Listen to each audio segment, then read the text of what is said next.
Haleluya, haleluya, haleluya, haleluya, haleluya, haleluya.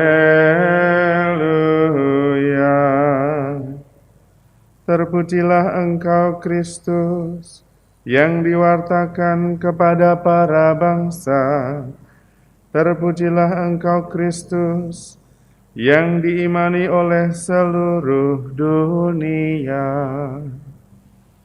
Haleluya, haleluya, haleluya.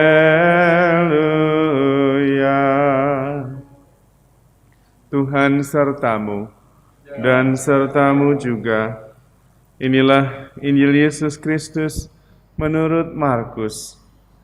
Dimuliakanlah Tuhan. Sesudah memberi makan 5.000 orang, Yesus segera memerintahkan murid-muridnya naik ke perahu dan berangkat lebih dahulu ke seberang, ke Betsaida. Sementara itu ia menyuruh orang banyak pulang. Setelah berpisah dari mereka, Yesus pergi ke bukit untuk berdoa. Ketika hari sudah malam, perahu itu sudah di tengah danau, sedang Yesus tinggal sendirian di darat.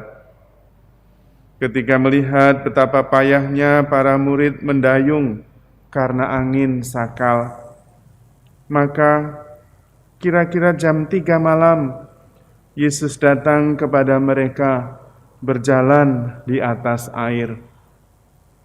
Dan ia hendak melewati mereka.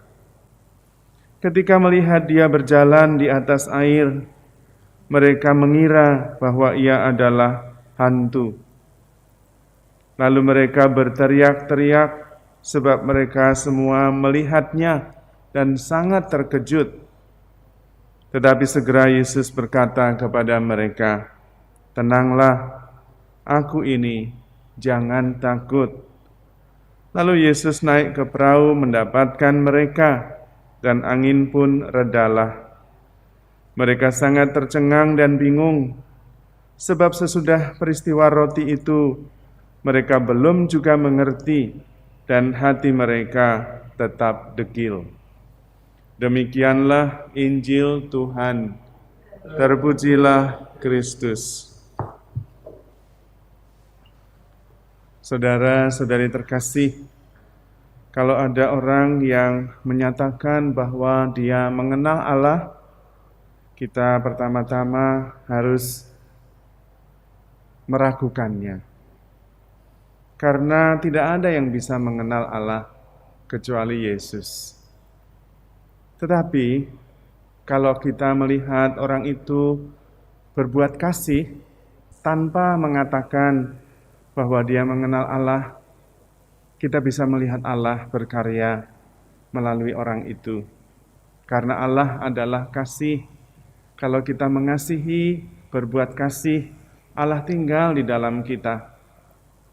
Maka kalau ada orang yang mengklaim atau sekelompok orang yang mengklaim bahwa mereka mengenal Allah, kemudian mengkafir-kafirkan orang lain, itu pasti tidak mengenal Allah sama sekali.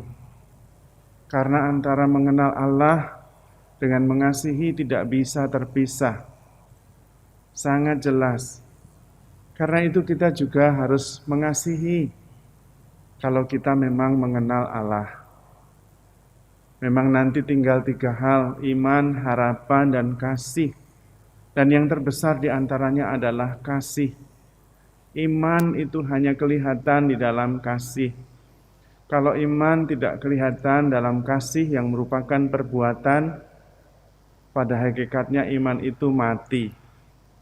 Maka, apakah kita beriman atau tidak, tergantung apakah kita hidup dalam kasih atau tidak. Dan kita bisa mengasihi siapa saja. Terutama kalau kita mengenal orang-orang yang hidup di dalam kasih, agama apapun, suku apapun, kita harus yakin bahwa Allah ada di dalam dia dan dia ada di dalam Allah. Kristus adalah perwujudan kasih Allah itu. Maka kita yang percaya kepada Kristus harus hidup di dalam kasih. Tidak ada tawar-menawar. Percaya kepada Kristus tetapi tidak mengasihi, dia berdusta kepada diri sendiri. Anugerah yang terbesar adalah bahwa kita diizinkan mengambil bagian di dalam roh-Nya. Dan roh Allah adalah kasih itu. Karena itu, kita harus membuka diri atas kehadiran Kristus yang kadang-kadang tak terduga. Seperti para murid yang tidak menyadari Yesus yang datang, bahkan menganggapnya hantu.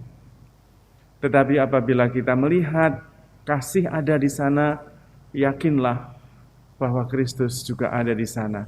Karena Allah adalah kasih. Barang siapa mengasihi, ia tinggal di dalam Allah dan kasih Allah sempurna kepadanya. Amin.